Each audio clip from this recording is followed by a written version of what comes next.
The Pseudo Nerd Podcast. Or a board game revolution, as I like to call it. I've never heard you call it that, but you've said it. You've now said it, I think, 4 times, and it is the title of the rundown. Teetering between dude and dork. From a physics or realistic standpoint, it makes more sense than this Death Star that can just, do that. These friends discuss everything from sports. I hope you don't win a playoff game with your kicker scoring the most points. To movies. The whole idea of Hermione and Harry Potter, it's just like having the jock getting with the cheerleader to me.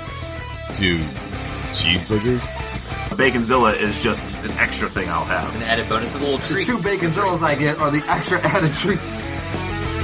This is the Pseudo Nerd Podcast with Josh Kiser. You come in there, scissor kick some people, do a spinneroonie, get tossed out. Josh had it.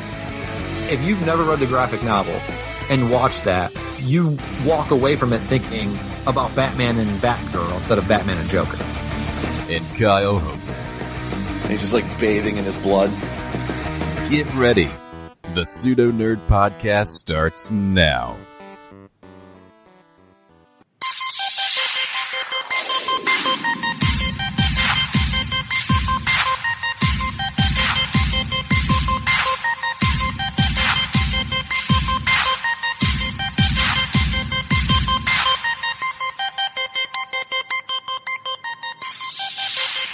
Welcome, everybody, to episode 63 of the Pseudo Nerd Podcast for June 30th, 2017.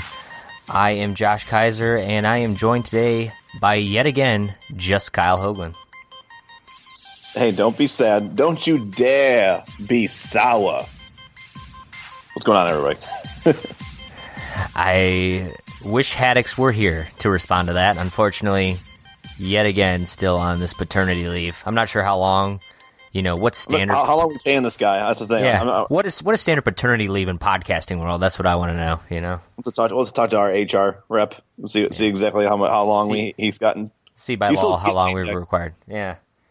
Sierra Mist is still cutting him all those checks, and I'm not sure he deserves them. I'm just going to throw that out there right now. Yeah, we're over here still holding up the brand by doing the list segment for him. So, you're welcome. You're welcome, Haddix. Seriously, you are welcome. This week we are going to be breaking down Game of Thrones Season 7.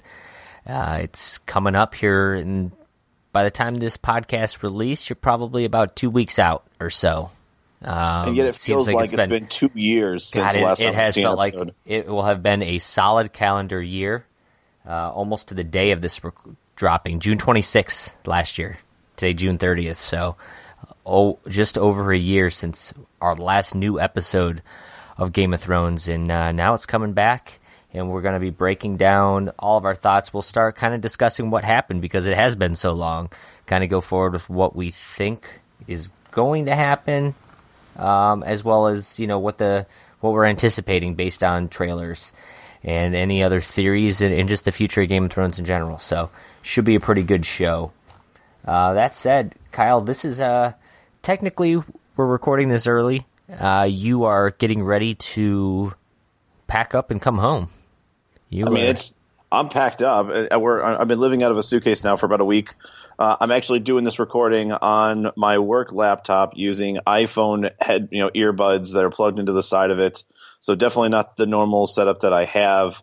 I'm sitting up on a pull-out couch sofa bed and just kind of loafing around in the living room, because upstairs in the office is basically bare. It has my old desk still there. I'm not bringing it with me, but it's 105 degrees today, and it is not much cooler upstairs. So definitely much more comfortable being in the living room where there's actually decent air conditioning down in the the lower levels of the townhome. Yeah, I hear what you mean there. It's about 90 some degrees here, and I'm currently in the basement where the air conditioning does not reach, so I'm pretty warm myself. But we're forging through, and by the time this podcast list drops, you're going to be back in Ohio, so it should be fun having you back here, I suppose. I would say your days of your normal what do they call it, like your your goodnight slogan or whatever they call it, your courage, as you will, is going to have to change. What? So yeah, it's I don't know. It's gonna be fun. I'm looking forward to coming home. I'm not looking forward to driving. I'm not. There's something about just knowing that there is a transportation option that gets me there in 6 hours that makes me dread driving for almost 40. Not to mention, just I know the first leg of it is going to be really bad because I think from California through Nevada to Salt Lake City is going to be just 10 and a half hours of looking at the same shit.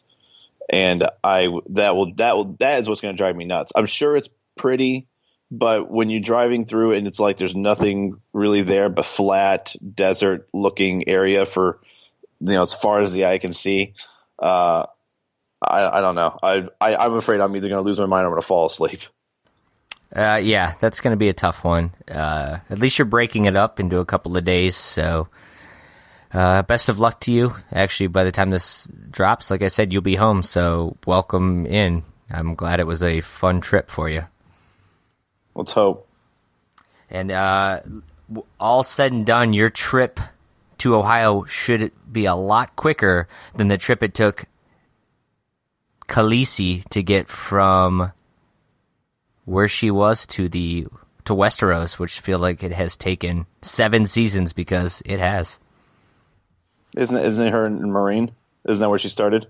I think she even started further back from that, but yeah, it's been quite a long journey, and now she's coming home to the Iron Throne.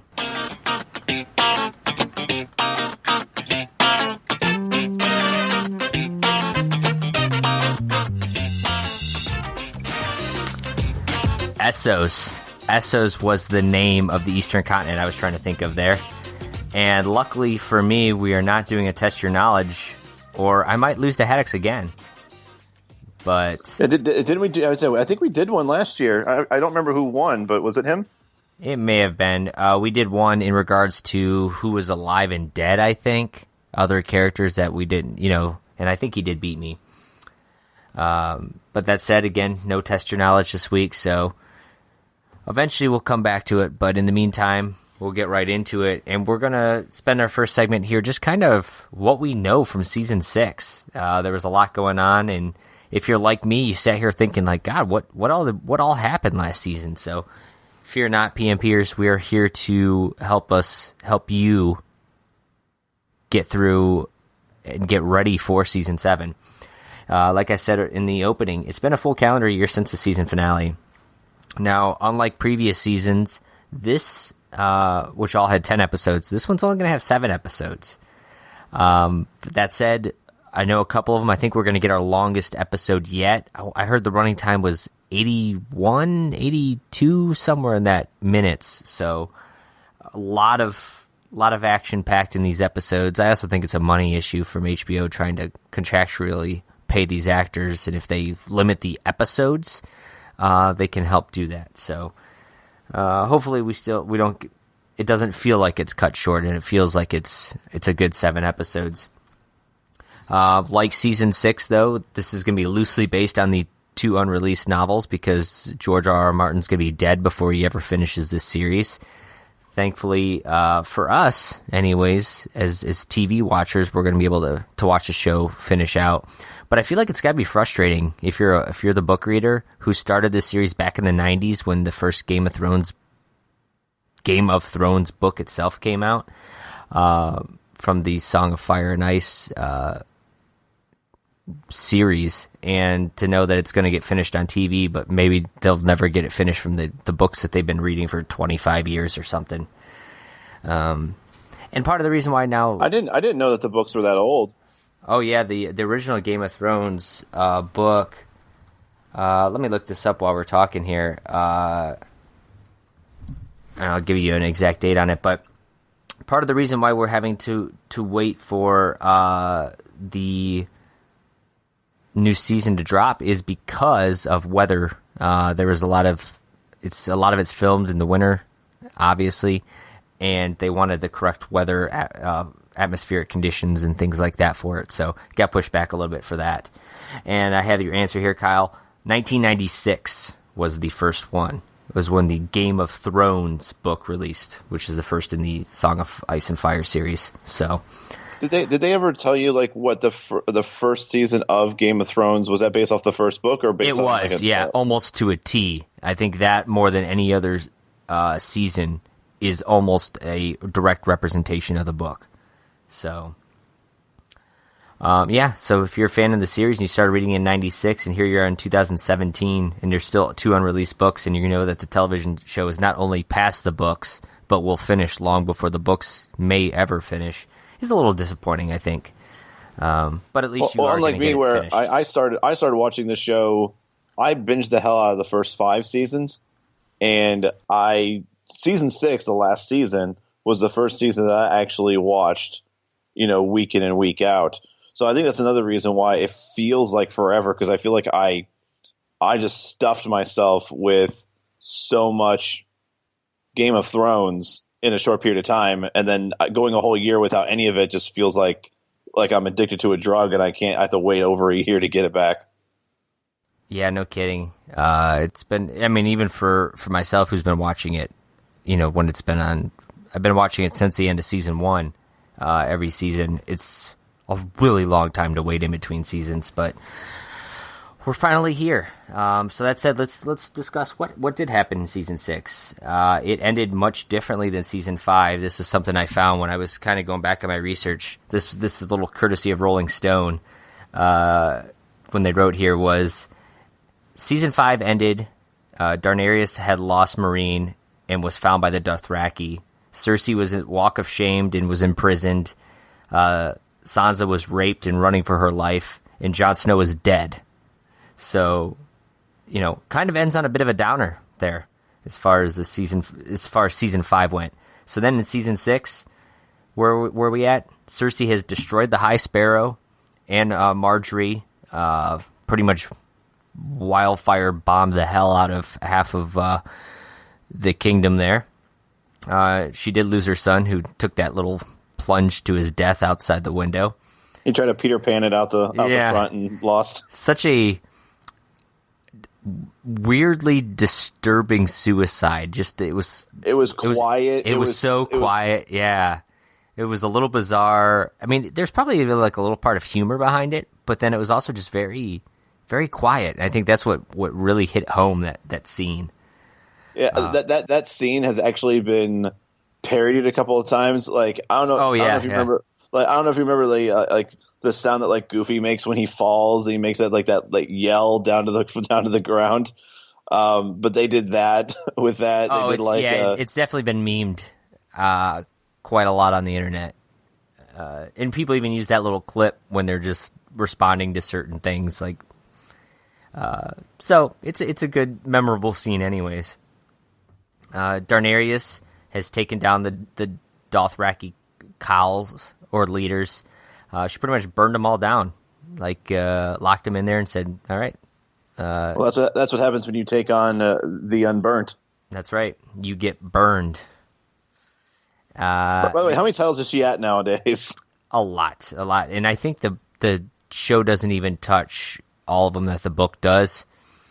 And she's trying to work on a couple others, like Queen of the Iron Throne, and she's now heading to Westeros with ships in quite an alliance. She's got the Dothraki Screamers, the Unsullied, the Reavers from the Ironborn. She's got Dorne, the Untouched Army of the Reach, and various factions of the now free cities of Slaver's Bay. Oh yeah, that's right. The Greyjoys are joining up with her. I forgot about that. So she did. She's got Yara and Theon swore their allegiance to her as long as she kind of goes against their uncle, who of course now controls the Iron Throne during that whole situation there at the Iron Throne. So she does have a lot on her side as they're coming for Cersei. That said, Sansa is now back home with an alive Jon Snow. They took down the Boltons, so Sansa gets some revenge there, feeding Ramsay to his dogs in a very justifiable death, and one I think pretty much everybody was excited for because he was a dick in every way. Who did you enjoy watching die more, Joffrey or Ramsay? It's funny, I was going to refer to his death as a Joffrey-like satisfaction. So those are probably the two that do stick out most.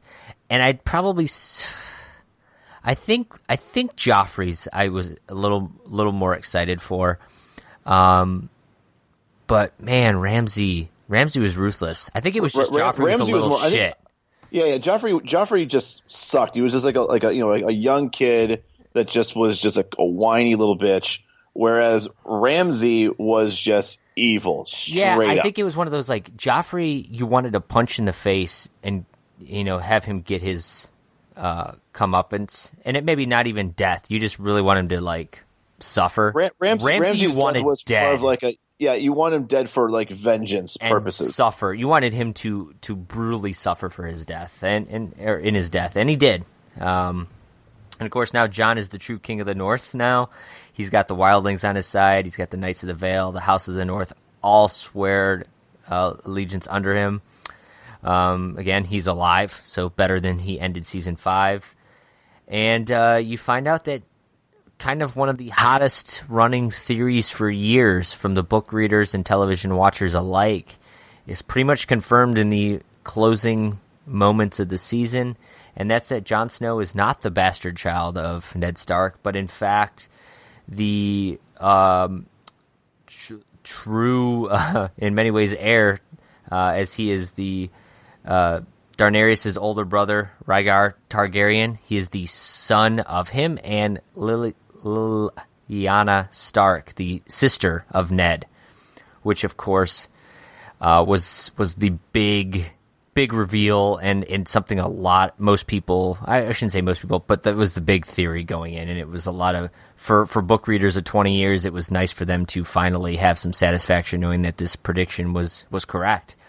And also it's a big deal. And also really, now that it's confirmed, it really makes you appreciate and respect all the shit Ned went through as an honorable man, with his wife and everybody else, keeping that a secret for his sister's sake.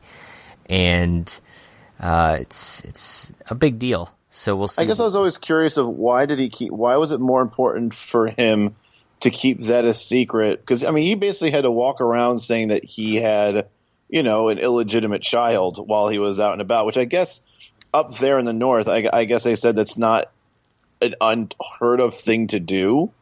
No, but his wife always resented him a little bit, and obviously resented Jon completely for it. So it was not an easy thing for him to do as someone of high morals. Maybe to the average Joe around, they're not going to care too much. Like, oh yeah, like you said, he's got a bastard child. Who doesn't, But for his immediate family and stuff, he's a man of honor, and that was a lot for him to have to keep. Well, I think of the original king from a guy, I can't remember his name though. Robert Baratheon? Baratheon. I said I would have known if I remember the last name. I mean, I guess he had so many illegitimate kids. Yeah, well, I mean, he was like the Wilt Chamberlain of, Westeros. When your wife is sleeping with her brother and having kids with him instead of you, I mean, you got to do what you got to do, right? This is truer than anything you've ever said. And it nothing else. This is Game of Thrones in a nutshell. I mean, all these storylines and who's sleeping with who and who's having whose kids, and incest, of course. It all ties everything together. As far as Jon goes, though, we'll kind of keep running down a little bit here with his storyline. He's no longer the Night's Watch. He made Edison Tollett the leader in this place, and he also killed all the betrayers who killed him, including Ollie, which I think we all, during our preview last year, we were all happy for. He was becoming Joffrey-ish. Yeah, he was number 3. It was Ramsay, Joffrey, and then Ollie in a close third for who you wanted to see die the most, right? So,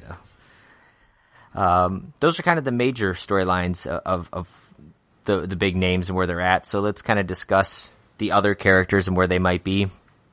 Arya, she's back in Westeros now. She killed the waif after the whole actress the situation where she was supposed to kill the actress with the many-faced god and decided not to kill the actress.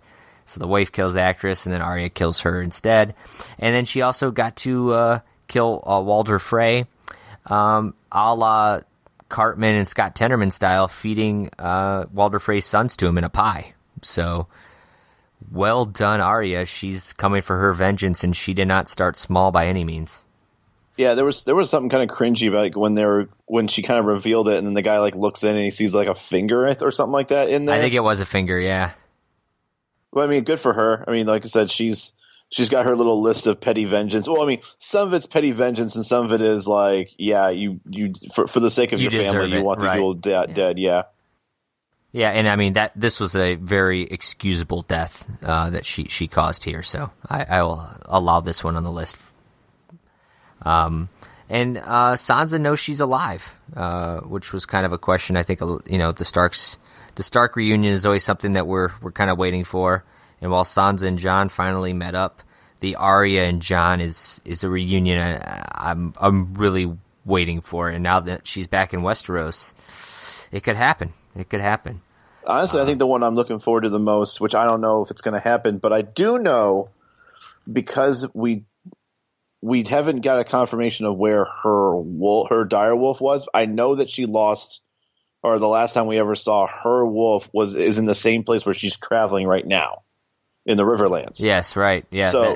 I'm hoping that maybe we'll actually, because I think Ghost dead? What happened to Ghost? That's a great question. I thought Ghost was still alive, but maybe not. Well, I know all the rest of them are dead. They've all been killed in some way, shape, or form, except for Arya. Arya's wolf. Yeah, hers. You don't know where it's at. Yeah. I think her wolf bit Joffrey, and that was in the last that we saw of that wolf. Back in season 1. Ghost is returns to Winterfell, so he's still alive. Jon kept him away from the Battle of the Bastards. Yeah, that's what I for some reason I thought that Ghost died because Shaggy Dog died. He was killed. That was one of his brother's dogs. I think that was Rieken's dog, maybe. Okay. He was killed, and I think that's why Jon kept Ghost away. So it says here, I got a wiki page pulled up. Following Jon and Sansa's victory, Ghost returns to Winterfell with his master. So Ghost is well okay, but to your point, Arya seeing her direwolf will be a nice reunion as well. Isn't Ghost in real life? Isn't that the wolf that died in real life just recently? Wasn't that Ghost? Oh, I don't know. I didn't hear that. That's possible. Yeah, the one of the wolves from they have a sanctuary where all these wolves are when they're not they're not being shot and everything, and I believe that was Ghost. Oh, that's died. Quite possible. Yeah. That said, we'll kind of run through a couple quick things here. Obviously, Bran, one of the younger brothers of. Is he the youngest of the Starks boys? I think I thought Rickon was technically the youngest. Maybe Rickon is younger. Yeah, I think you're right. Bran, of course, now that he can kind of see visions and things like that, he's the one who saw that who Jon Snow is. So Jon doesn't know yet, but Bran does. He also saw that the White Walkers were created by the children of the forest to protect themselves against the first men. Then he proceeds to screw things up and get touched by the Night King in one of those visions. That, of course, leads to the death of Hodor, which we find out, hold the door, Hodor. This whole Bran is Bran altering timelines? Is he creating things in the past from the present? It kind of adds a sci-fi aspect to all of this, which opens the doors to a lot of things going forward. They do kill the three-eyed raven, several of the children, and, of course, one of Bran's handlers in Summer. So it's Bran screwed up, and now the White Walkers can make their way further south. Bran does meet Uncle Benjen, though. You find out he was turned by the Walkers, and he was turned back by the children using dragon glass, which is interesting. But Benjen kind of leaves him, so I don't know what all he's going to do, but it does. Yeah, I found it interesting that he went. First of all, I think a lot of people felt like Benjen was going to make a return. It would have been really, really a bummer to see Uncle Benjen in season 1. He goes out to go check out and then never returns. Yeah. There's always something about a body not being found is like, okay, when are we going to see this guy again? Yeah. And season 6 was your answer, in case anyone was betting on that, had a poll on that. And then a couple quick other characters. Samwell, he's still protecting his girl and his kid. His dad doesn't like it. Doesn't like him screwing wildlings, so Sam gets up and leaves, and he takes Heartsbane, which is a family sword made of Valyrian steel. So that's like what now, the 4th Valyrian steel sword that we know of now? So yeah, so it definitely opens the doors to some things going forward there. Brienne and Pod, they're off adventuring Our around. well-endowed Pod. That's true, yeah. Or Podrick. Rickon, who we talked about earlier, he's dead, courtesy of not learning how to zigzag when Ramsay shoots an arrow. Davos. Davos. Come on, Davos? Davos, I don't know. When I just read it, without thinking.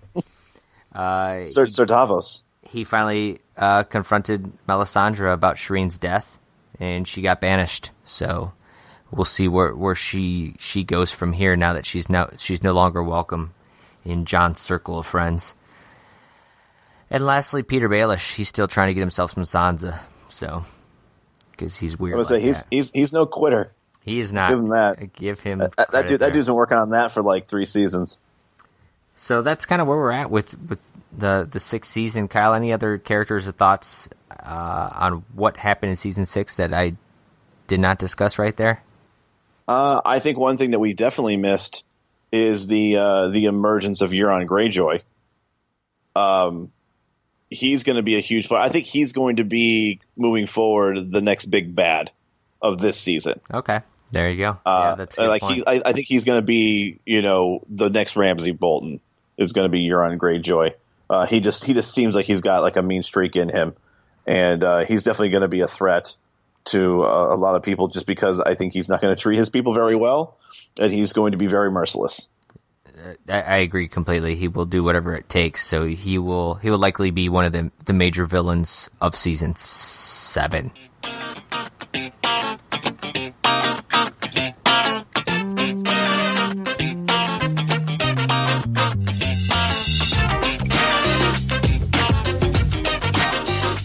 Welcome everybody to once again a Haddock's list. What the hell is this thing called again? The List Twist. List segment brought to you by Sierra Mist. Insist on the twist. Man, I guess it's a lot harder than I thought to warm up to go into this next segment. I was going to say, Haddox would have been proud of you last time you did this. Disappointed in you this time around. So maybe we really do need him back. I got very much distracted because I'm pulling up the list and I was reading through a couple of things, and then there was like a random ad on this website that looked like a butthole, and so I got really, and it ended up being like someone's like lips or something. Anyways, sounded totally like different. You got twisted up, right? Yeah, definitely. Thank you. Also, once again, brought to you by Sierra Mist. So for this list, this was a pretty easy one. There's obviously with so much fanfare. There's plenty of lists on the internet, and I think the one that I wanted to hit, because I don't think we're going to talk much about it, is the list. I think the most famous list that is on Game of Thrones, and that is Arya Stark's kill list in Game of Thrones, and where it currently is at right now, and what we think.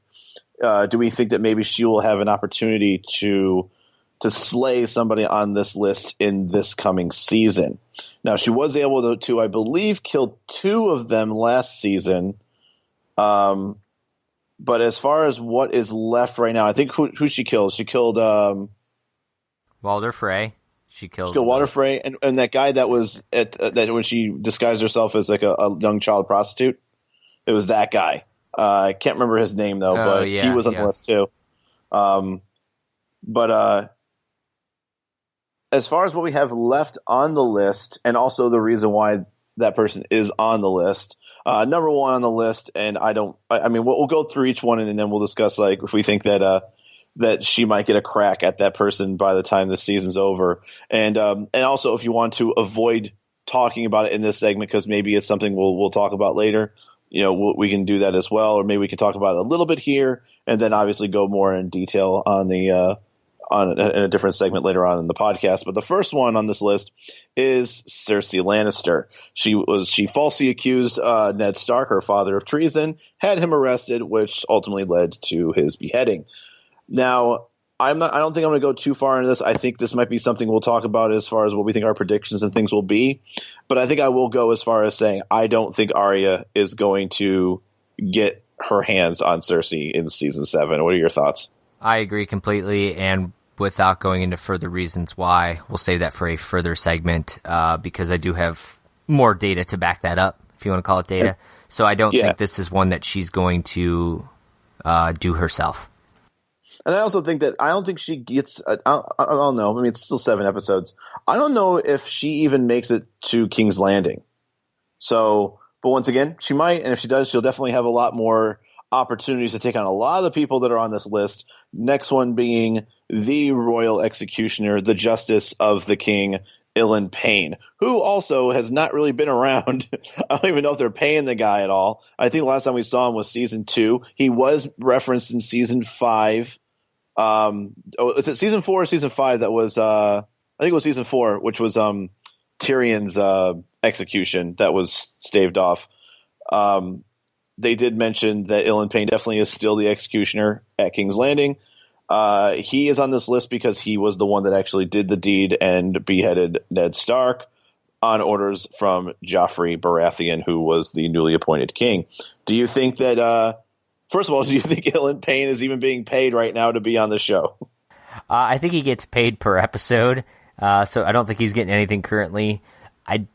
To answer that one, but to follow up, I'm sure you're going to follow up with, do I think this is one Arya takes care of? I do. I just don't know whether it's going to be this season or next season, but I do think this is one that Arya is going to be able to take care of. Okay. And I do agree. I think it would be really sad that if Ilyn Payne just dies a regular death, just because every single time that we ever see Arya and she's, obviously she says the names out loud before she goes to bed. I think it makes sense that she'd be the one to take care of it. Next on the list, one that I personally can't imagine her being the one to deal the killing blow, and that is Gregor Clegane, a.k.a. the Mountain. He's on this list because he tortured and killed people at Harrenhal, which was where Arya was imprisoned. I don't see how little Arya is going to be the one to slay this gigantic beast of a man, but your thoughts? What's interesting is I still expect this, of course, the Clegane Bowl, which is the thing that people refer to as the Mountain, fighting the Hound. And so the Hound would be the easy answer, but I could see a scenario where Arya actually helps him out and does finish him off. I'm going to give this one a possibility of happening, and not a strong one, but I would take this one as I could see happening. Okay, and speaking of the Clegane Bowl, Sandor Clegane, aka the Hound, technically is still on the list, but I believe Arya did make a mention of saying that she kind of has absolved him at this point. But then again, I can see something where if we're saying that maybe if Clegane Bowl does happen and Arya is there to help, I can see her also maybe Clegane is or the Hound is mortally wounded as before, and this time she actually goes through as a mercy for killing the Hound. That's the only scenario I think happens is a mercy one, or one where he's like, all right, finish me off, girl. But I think because they had such a unique relationship, what was that, season 3 or 4, where they were kind of traveling together and stuff like that, where I can't see a scenario where she kills him out of vengeance and people are happy with it. So I agree. It'll be a mercy kill if it does happen. Yep, I agree. Next person on the list is Melisande, or Melisandre, who is if I remember correctly, that's the female red priest. It is, yes. A.k.a. Booby McBooberton. And also, I still can't unsee when she takes off that talisman. And she's a 100-year-old woman. 100-year-old woman. But she's on this list because she was in charge. She was the one that took Gendry away. Gendry was the blacksmith's apprentice, and I believe also a bastard child of Baratheon, of the late King Baratheon. Do you think that she gets her crack at Melisandre? Sure, why not? Maybe she does. I don't think it's one that I don't think it's a kill that should be hers, but I also don't think it's a kill that I think it's not a kill that I think the fans are like gonna rave about. We're waiting for it, yeah. No, I'm gonna say more likely to not happen just for time constraints. I think somebody else she'll end up dying for some other reason, but I'll give it like a 40% chance of happening. There's a part of me that feels like she doesn't die at all. I think she just disappears. And I think that I honestly like this. We're going towards I think the last 2 seasons. I think she actually gets away unscathed. Next on the list, Beric Dondarrion, which I think we will talk about a little bit because he does make a return in one of the trailers for this season, which I think is a pretty big deal. He's on the list because he was the one that actually agreed to give Gendry away to Melisandre. For those who don't remember Beric Dondarrion, he was one of the light warriors. He could cast his sword to be lit on fire. He was also the one that got cleaved hardcore by the Hound and then was resurrected by Thoros of Myr and was brought back to life. Oh, that's his name. I never remember this guy's name. In fact, I think this is one of the questions I missed in our Test Your Knowledge because I never remember this guy's name. Right. So Beric Dondarrion, once again, is a guy that he's got a buddy next to him that has the ability to bring him back to life. So does, but at the same time, that guy Thoros of Myr, I'll just couple them together. He's on the list as well. Thoros and Beric are on the list. They're the final 2 people on the list for Arya. Do you think, as big of a character that Beric is, and I think he kind of falls on the same kind of slope as Melisandre, I don't think that her killing him is going to be as satisfying as maybe another reason for him to die. Your thoughts on that? The guy has died 6 times according to his Wikipedia page that I'm looking at. I feel like it'd be less meaningful if she makes it number 7. So I'm going to say no on this one.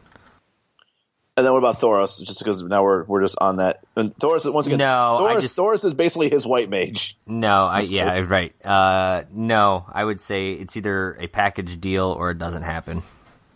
But I know that they said that when Beric Dondarrion was, before he was ever slain, he was among the strongest fighters in the world, even someone that they said that would easily take down the mountain. But once again, every time that he has died in battle and is resurrected, he does lose a fraction of his overall abilities and power. Like his scars are kind of his weakness in a sense. So that's always been a really interesting dynamic for him, is that even with how many times that he has been killed, he's still an extremely formidable opponent. But at this point would be somebody close to the Hound, which by the way, obviously a very capable fighter. But the Hound did beat him in hand-to-hand combat. So at this point, he'd be somebody along the lines of, I would probably say him and like a Jaime Lannister would probably be a good one-on-one fight at this point. Okay, yeah. Even though Jaime's fighting one-armed, you're saying? Well, but he's also been training kind of hard. I mean, that's the thing. I guess before he lost his hand, I think it would have been a good fight between Jaime and Beric Dondarrion. Okay, fair enough. So that's pretty much it for the list here, guys. Let us know if you guys got any thoughts about this list and who you think Arya will exact revenge onto. I think we are on the same page with Ilan Payne would be an easy, I think, a good target for her, as well as having something to do with either one or maybe both of the Cleganes, if in fact they do clash for a Clegane Bowl. All the rest of these, I think the story either should call for them to be killed in a different way or spared, or they're not even that important to begin with. But let me know what you guys think. Shout us on Twitter at PseudoNerdPod, and let us know who you're rooting for Arya to take down in season 7. And as always, insist on the twist.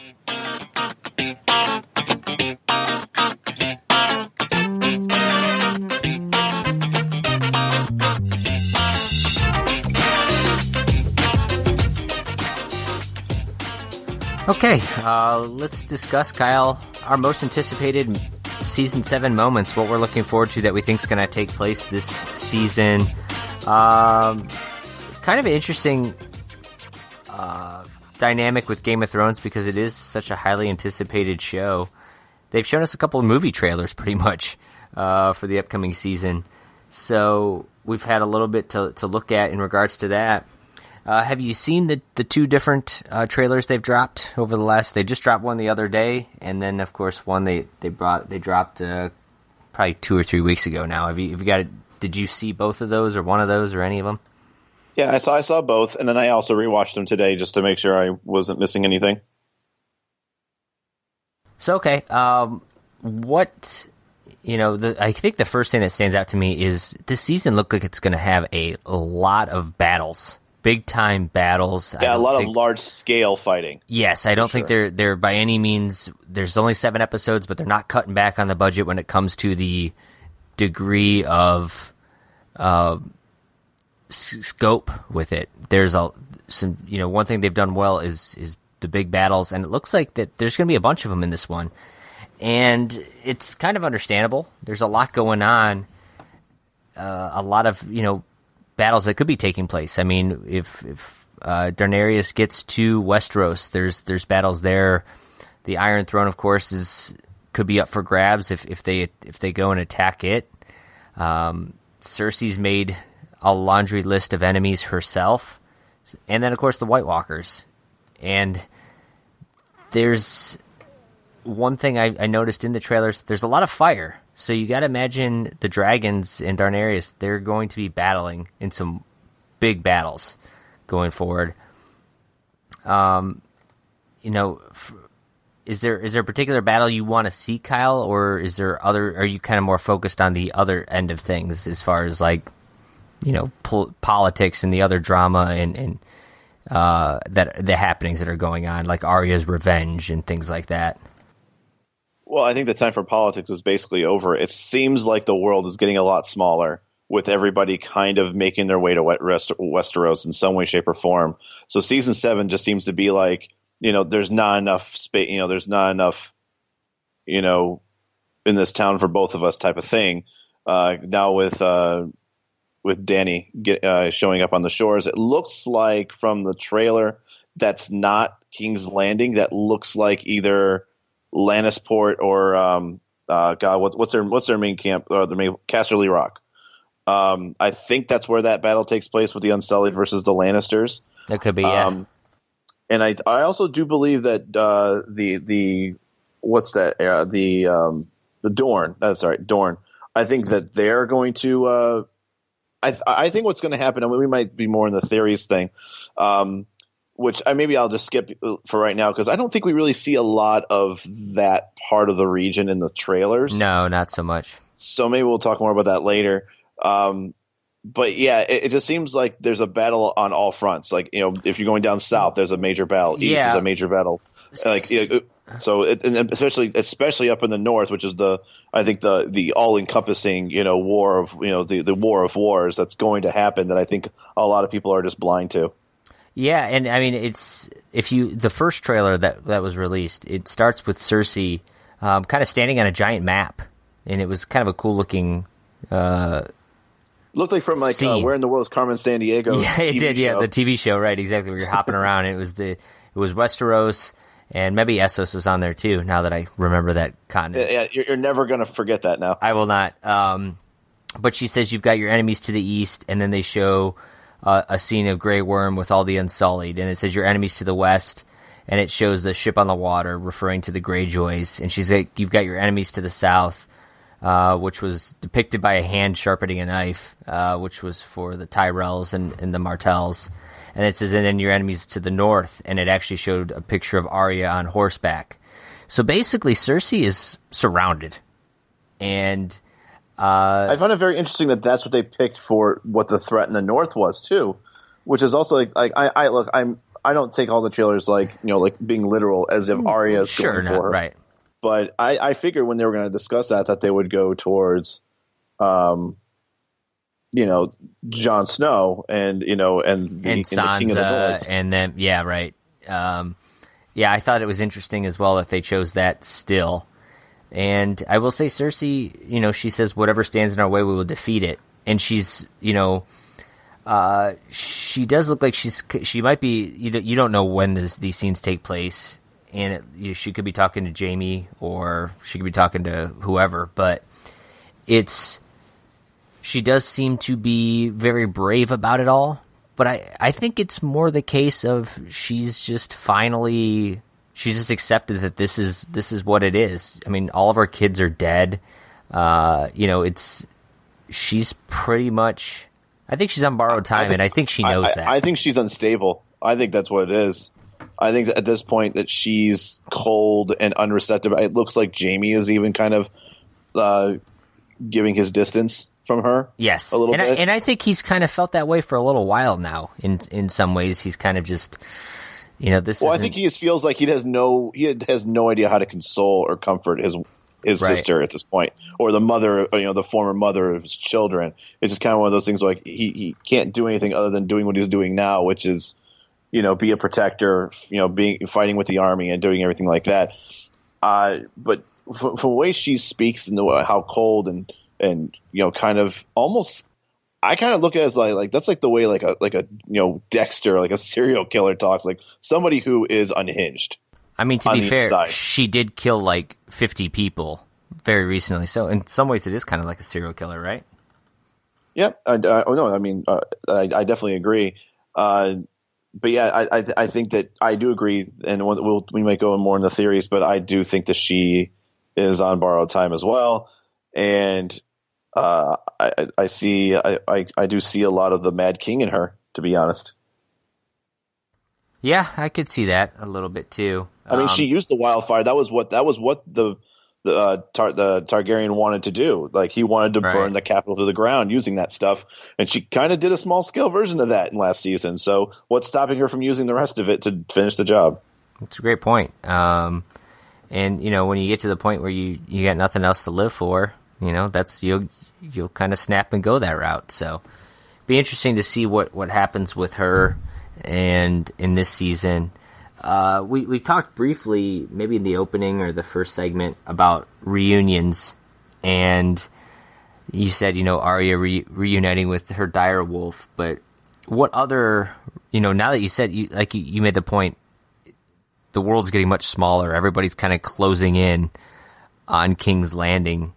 What are the reunions you're most looking forward to or hoping that might happen this season? Well, I mean, I feel like the sky's the limit of what could be now that everything's kind of closing in on each other. It seems to be confirmed that Tyrion will be at Casterly Rock, which obviously that's where he was raised and where that's where he resided for a large majority of his life. So I think that'll be a cool moment for him to be part of like the group that takes back his almost in a sense his birthright, and so that'll be a fun one. I feel like Arya. I think the obvious one people think is like, well, maybe Arya will meet up again with Sansa and Jon Snow. But I feel like if the direction that she's going, if she was going to go see and be with them, she would have been. She's not making her way towards the north. She's heading south. So she's not, if she wanted to go there, she could have, but it seems like Does she know that her brother's alive though? She may have last heard that Jon Snow was dead. I mean, I guess that's a good point, but I think if she wanted to find out, and especially if she wanted just to go home in general, if she doesn't know anything, then still what she still might know is that her mother. I mean, as far as I'm concerned, I don't even think she knows that her mother's dead.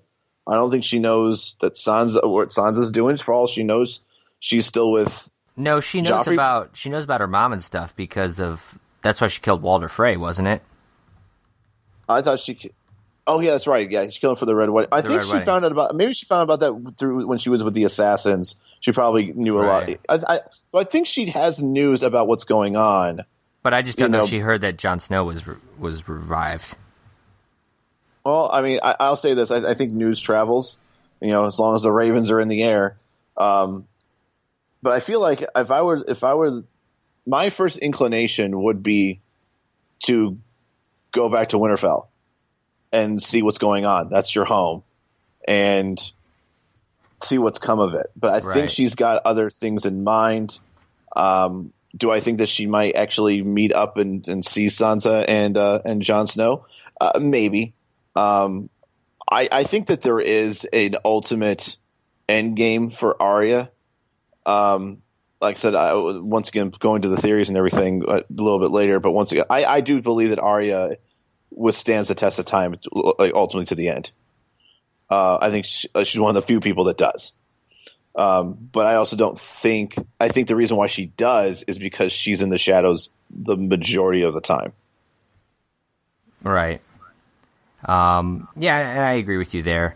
For me, I really do like to see I've always liked the Arya and Jon relationship, and I'm looking forward to seeing that reunion.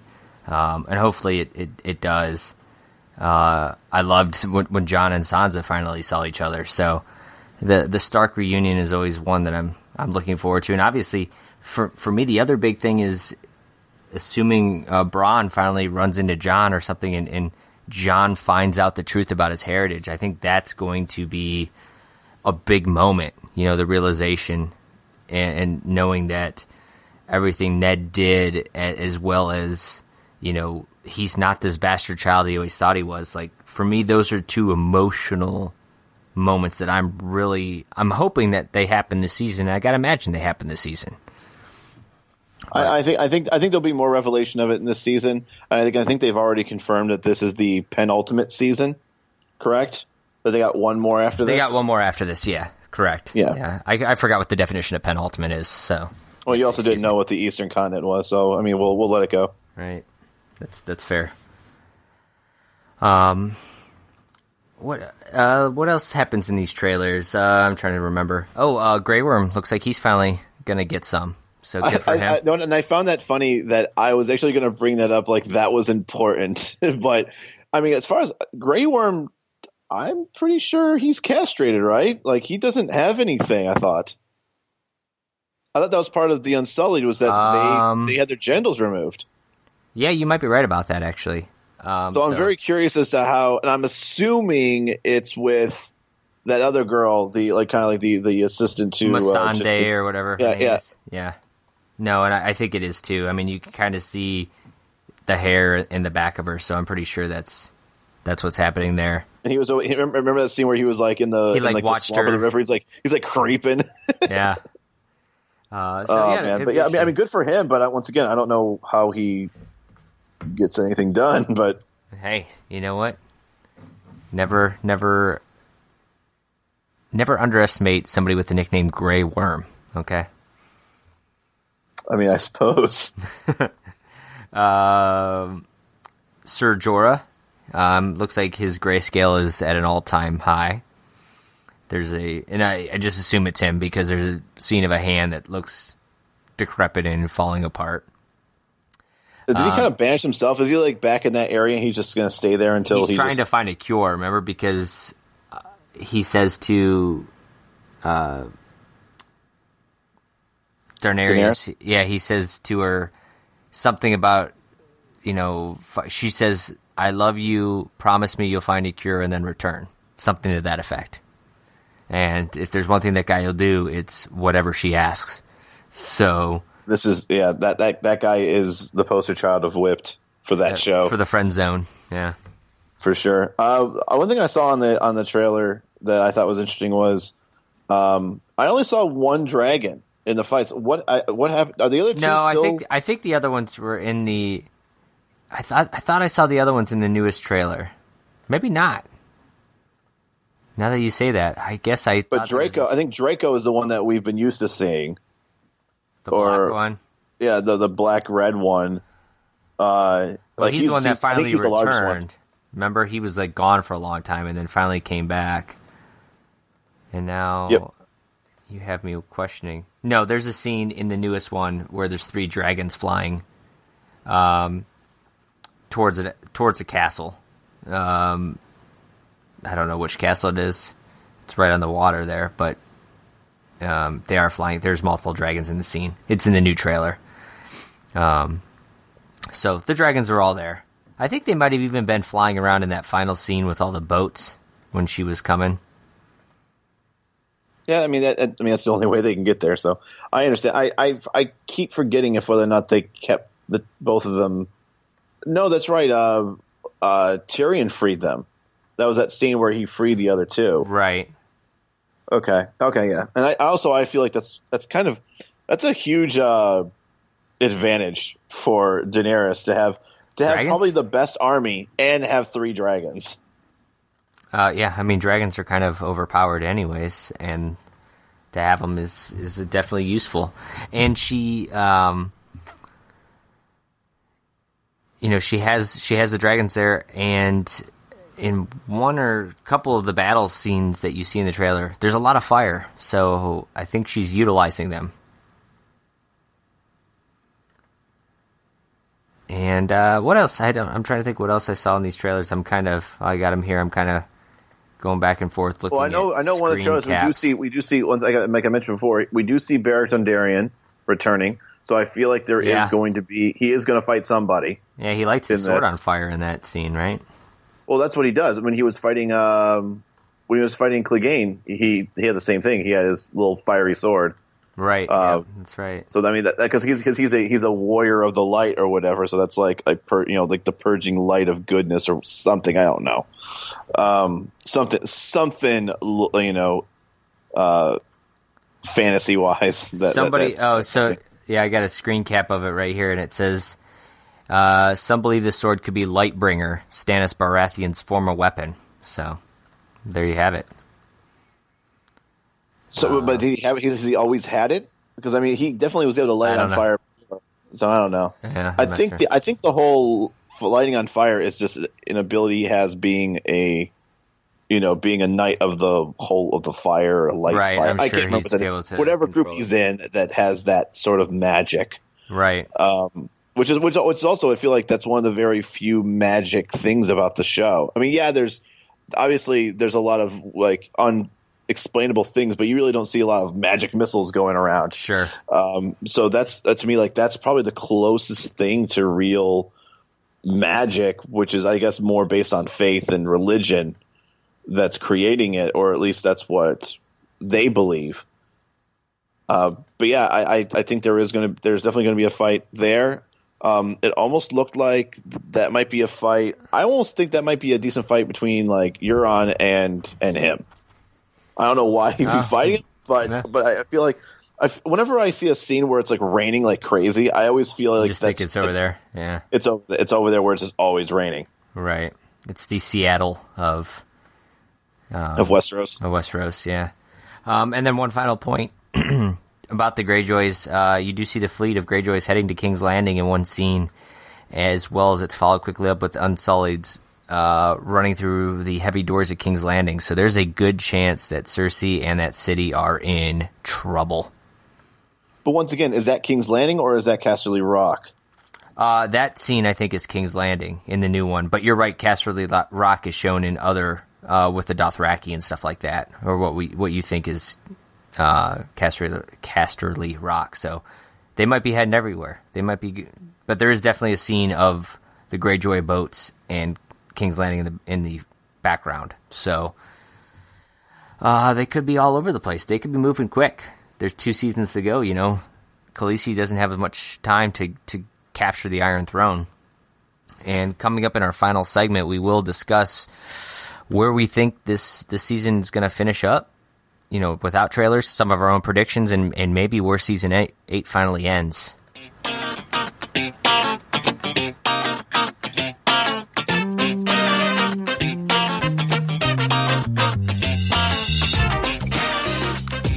All right, and now it is time for this week's great debate. Of course, much like a couple weeks ago, we are doing group great debates with Haddix not here to help debate with us, or against us. We're going to be debating together.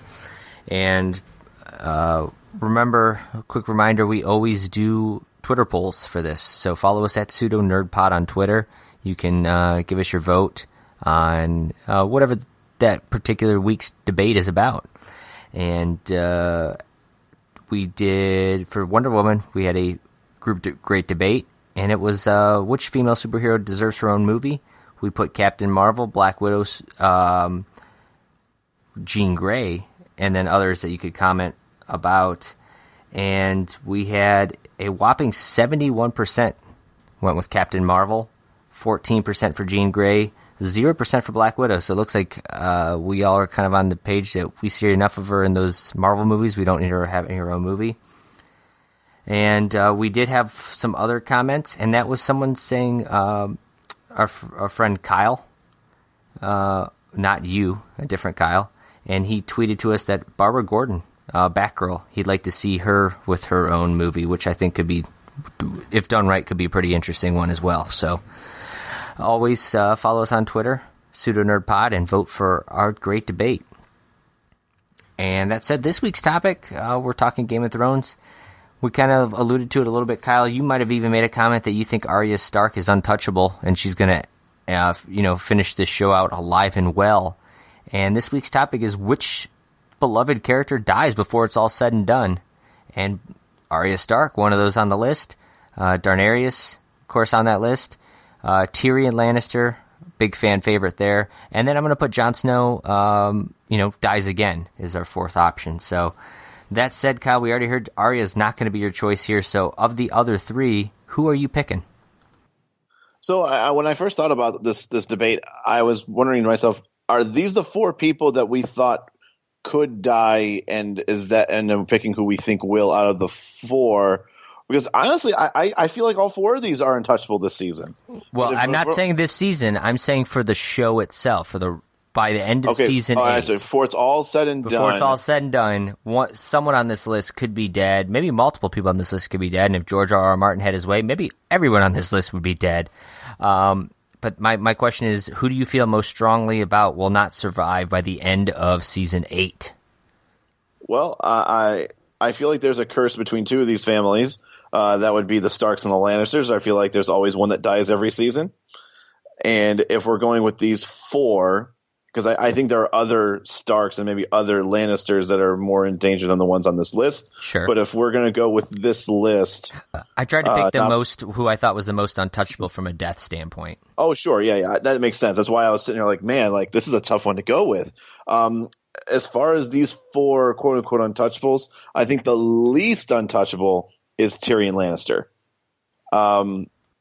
And it's tough for me to say because I think he is probably, maybe other than Daenerys, is probably the most popular character on the show, and that's up for debate as well.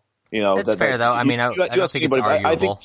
I think Tyrion Lannister is probably the second biggest at this point protagonist on the show. Yeah, absolutely. But at the same time, I do believe that in the end, I think when all is said and done, I think the Lannisters are wiped off the planet. So I think Tyrion will also fall victim to it as well. I could see exactly where you're coming from. I do agree that the Lannisters are all on borrowed time. I think Tyrion the least likely of the three to die, though. If I had to choose one to survive to the end, it would be Tyrion. And I don't think that's that drastic or bold of a statement by any means. That's not bold at all. That's a pretty smart. That's a good bet. And for that reason, I think I see a scenario where he does live. I could see him just living out his days in Casterly Rock, just kind of chilling, like happy everything's over. I do think Daenerys finally takes the Iron Throne, and I do think that she survives when it's all said and done. And to your point, I agree with Arya. I think Arya is just sort of like a Tyrion, like, eventually, what is the point of killing her off at this point? So I don't think she dies. I do think it's going to be Jon Snow. I think that's the one for me. Is I think when everything is done, I think he's going to die heroically, probably stopping the White Walkers in some fashion, and maybe he kills the White Walker King and dies in the fashion of killing him or something to that effect. So Jon Snow is going to be my bet there. But I do think even after finding out that he's the true heir to the protector of the realm and being the true king. Because I think for him, just the story build up over 7 seasons or 8 seasons by the time this would probably happen, for Daenerys to be basically, her build up has always been to rule and lead, and her overcoming the odds and showing her strength and stuff. I think it would be a bit of a downer if she didn't finally achieve that dream. And Arya's has always been revenge, so I think Arya's is going to get her revenge on the people she needs to get revenge. But other than that, like, she's not going to need to be killed off. Tyrion, I think he's sort of gotten most of his revenge at this point, and now he's just trying to survive and chill. Where I think Jon Snow, I think his thing is redemption, trying to make his family proud and his dad proud, and try not to. He never wanted, he doesn't want to rule per se. He's been put into those leadership roles more so by others. So I think him dying in a heroic fashion or being remembered as a hero as opposed to a bastard, I think that would be the ultimate way of writing his character, and that's why I think he's going to be the one to die. I think there's been a lot of people that have said that another way that they wanted the story to end would be that Daenerys and Jon Snow, like, combine the kingdoms. Yeah, because obviously both of them they both are Targaryen as well, and especially if he does realize what his heritage is, where he's half Stark, half Targaryen, and also Targaryens have been kind of also. Not as much physically as the Lannisters, but they also are kind of fans of keeping the bloodline going. And since she's kind of the last of her kind, but now knowing that Jon Snow is also half Targaryen, I can see it where it ends where they rule together and they start a family. That's what a lot of people have said. That's another rumor or maybe just like a bold prediction that both of them survive and they are the ones that actually co-rule the Seven Kingdoms. And I wouldn't be totally shocked if they co-rule. I could absolutely see that happening. And it's a big world to rule, so I could see that happening. That said, Jon's gonna be my pick for death, and there's a good chance that none of these people die. And there's you wouldn't put it past Game of Thrones to kill them all off before it was all said and done too. So we'll have to wait and see. We'll tune into all of Season 7, and then probably have to wait for Season 8 before we get our answer on this poll. But PMPers, reach out to us at PseudoNerdPod on Twitter and vote. The poll should be dropped about the same time that this podcast drops. And vote who you think of these characters, our beloved Game of Thrones characters that we've grown to know over 7 seasons, will die before it's all said and done. Tyrion Lannister, Arya Stark, Daenerys Targaryen, or Jon Snow for a second time.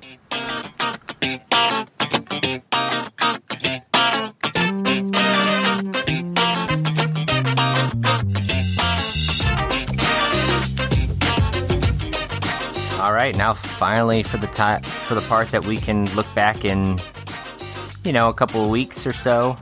Maybe you guys are waiting to listen to this till after Season 7's over, and you can listen to this segment and laugh at us some more. Is our predictions, our theories, our in the future Game of Thrones in general. Obviously, we talked about this already.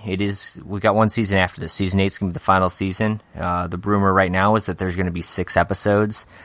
I think that was at one point Season 7 was only supposed to have that. Sometimes the run times go long and things like that, and they have to break down. So it could be 7 or 8 episodes by the time Season 8 finally does finish filming and all that. But right now that the rumor is 6.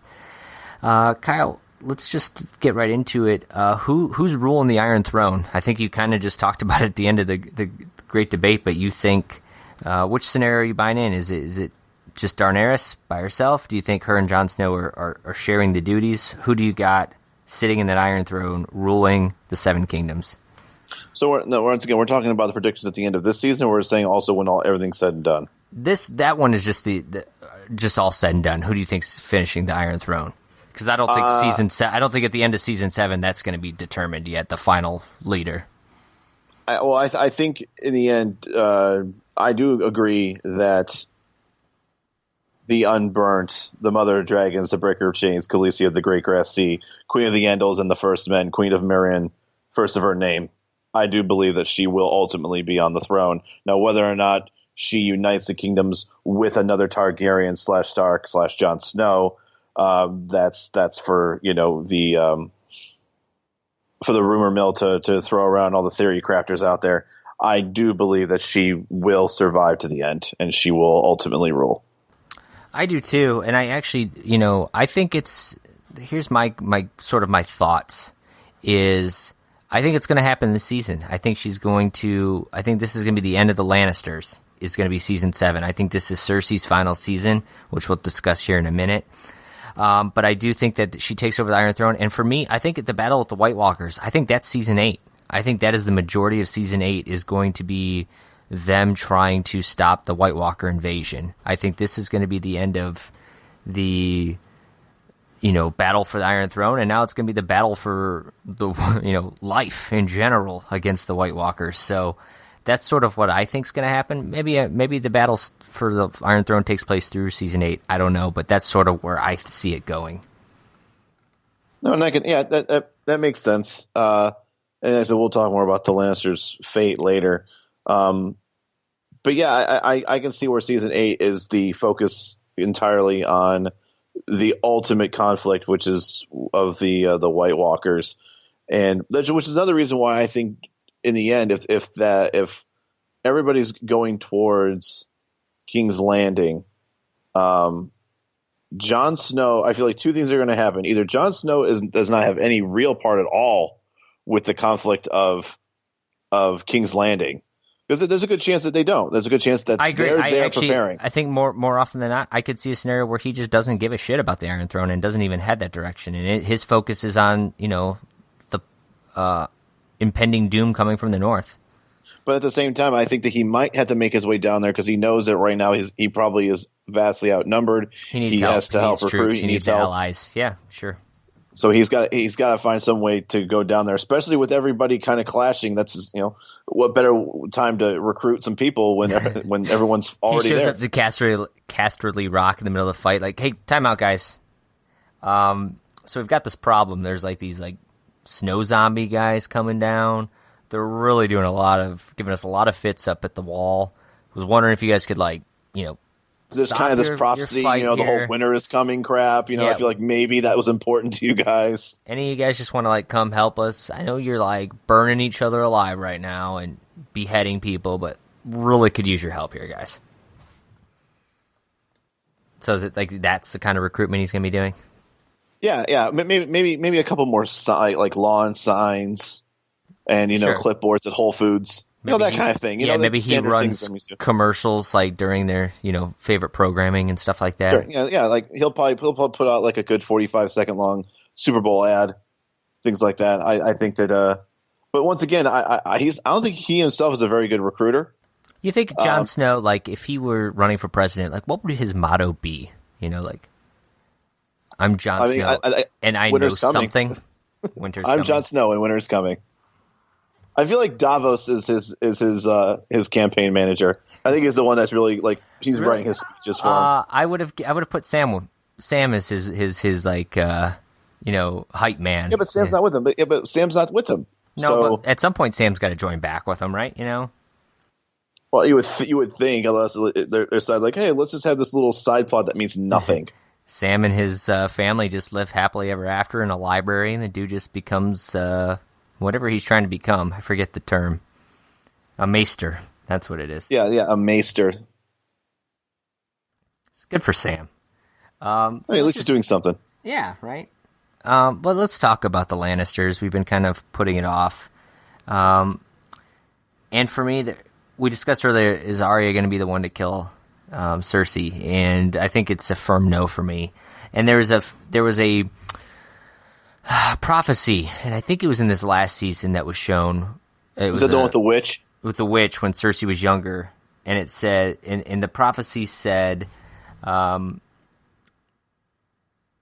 it talked about how she was going to have 3 children with hair of gold, and what basically she was going to be queen but never rule. There's a whole list of things, and all of it's come true. Her kids were all going to die, and so on and so forth. There was one line of the prophecy that was not aired in the show that was written in the books.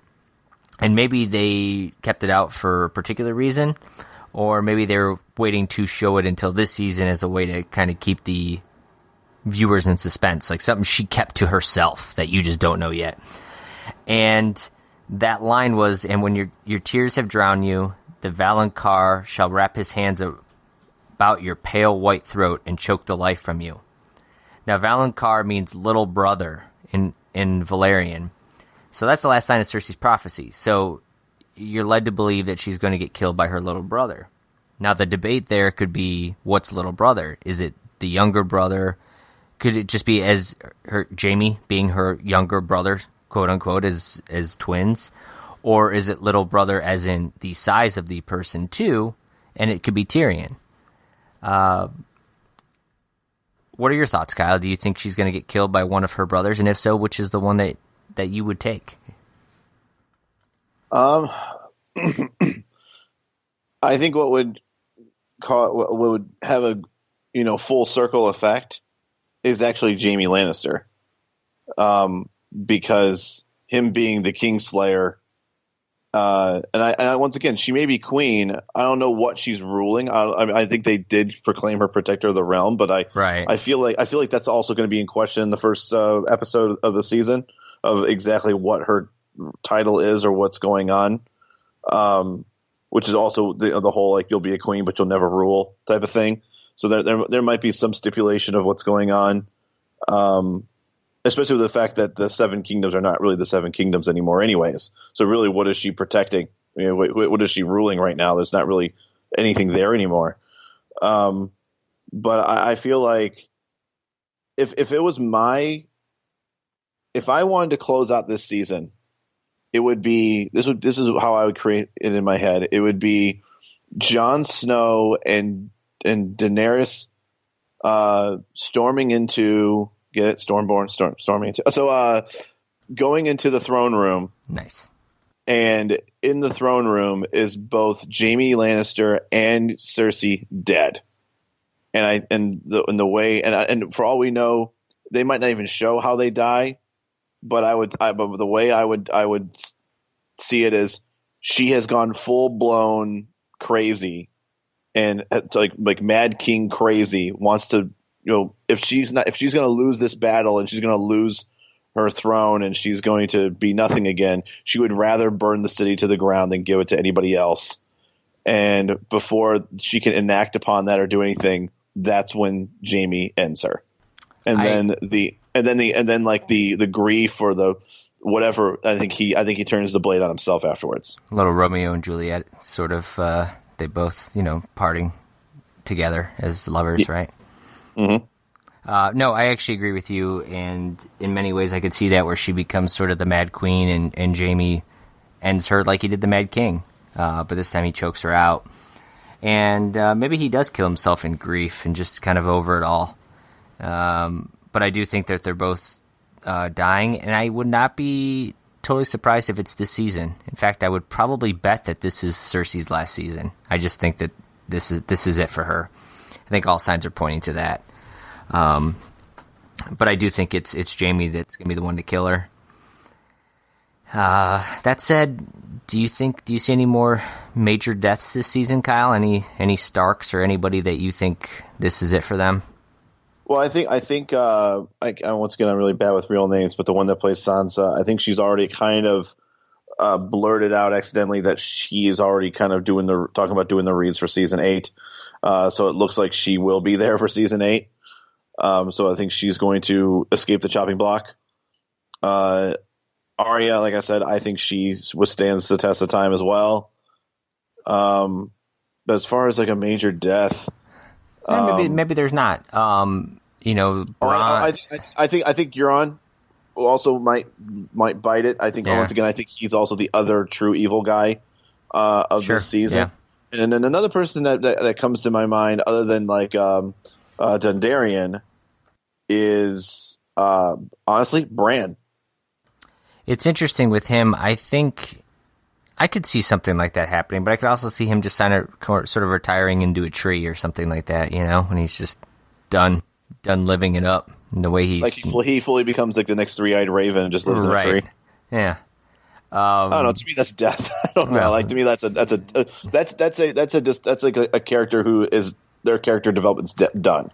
It would be just like someone's dying. So there's thoughts that Bronn can obviously. You saw it with the way he did with Hodor, where he basically did he create that timeline?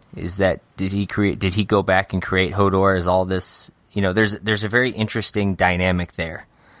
And there was a scene where he said something, and it almost sounded when he was in his vision, and it was like he was talking, and like Ned turned around or something like that, a younger Ned. So you wonder whether he can speak to these people in the past. And there's thought that one of the theories I read, and I kind of buy into it, is that Bronn goes back to the Mad King and tries to stop him from doing things, and in turn is actually the one that causes the Mad King to go mad. Like the Mad King hears voices, which is Bronn talking to him, trying to tell him not to do it or stop the White Walker, whatever it might be, right? Stop the White Walkers, and it makes the Mad King go crazy and sets all this in motion. I kind of buy into that. I kind of buy into that whole thing, and I could see this being the season when that happens. Which I find it crazy that when this all actually happened, I think Bran was like a baby or not even born when the Mad King was killed. This was long before then. Right, yeah, absolutely. Yeah, that's why it's just a whole interesting dynamic of time travel, if you will, and its effect on Game of Thrones.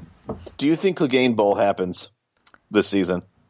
Yeah, I do. They showed the Mountain was seen wearing some new armor and stuff like that, so I think it's bound to happen. I think people have been waiting for it, and I think whether or not it was intended to happen, I think now it's one of those fan services that they're going to make happen. So I do.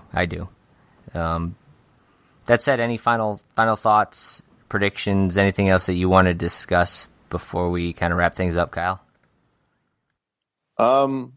I also think that we're going to, even though it's the penultimate season, I think we will. My bold prediction is we are going to be introduced to at least two more major characters, brand new characters in this season. People that are going to be huge players going into the final season. Only reason why I say that is because from all of my reading, a lot of people have said that there's a couple of scenes, people who've, kind of been taking pictures and whatever. And they said there's a lot of, I guess, very focused scenes. And once again, it's really hard to tell what's going on, but there's a lot of focused scenes with a couple of new characters that we don't know who they are or what purpose they serve, but they're getting enough screen time where they are at least going to serve as at least a pivotal role. Maybe not like in the lines of like a Jon Snow, obviously, but something along the lines of maybe like a Melisandre or a Davos, or even like the Hound or something like that. So that's why I think season 7 is going to. I don't think it's going to be all the just the recognizable characters. I think we are going to see some new people. Well, there you have it. Bold predictions from Kyle. As for me, I'm going to wait and see. I'm excited. July 16th. This is going to be real. And we'll finally get to see season 7. If I had a bold prediction, it's just going to be that I think this is. I don't think the White Walkers. I don't think even this is a bold prediction. I think the White Walkers are a small part of season 7. I think they're a major part of season 8. So, like I said, July 16th, we'll check it out, see how much of our predictions are right, what's not, what do we, how far off base are we, or maybe we hit some things dead on. As for you PMPers, follow us on Twitter, Facebook, all the social media accounts, pseudonerdpod.com if you're trying to find any of that. And go hit that subscribe button on iTunes and leave us that 5-star rating. We just recently got a review from one of our listeners, so we always appreciate that. Hougie, your stream is on delay for now. Maybe now that you're back in the States, back in Ohio, in the state, right? In the state, the land. It'll be back. Back up. Yeah, it'll be back up as soon as possible. Like I said, I want to make sure that I have all of my pieces and parts for the stream. I want to give you guys the quality that I think the P&Pers deserve. So pay attention to social media. I'll be giving updates. There you go. And maybe Haddix will be back for our next 90-minute podcast where we will be breaking down Spider-Man Homecoming coming out July 7th. So hopefully he's back for that. For the recording purposes anyways, the last time from the Great Lakes to the Golden Gate, I'm Josh Kiser, he's Kyle Hoagland, and we will see you guys next time. See ya.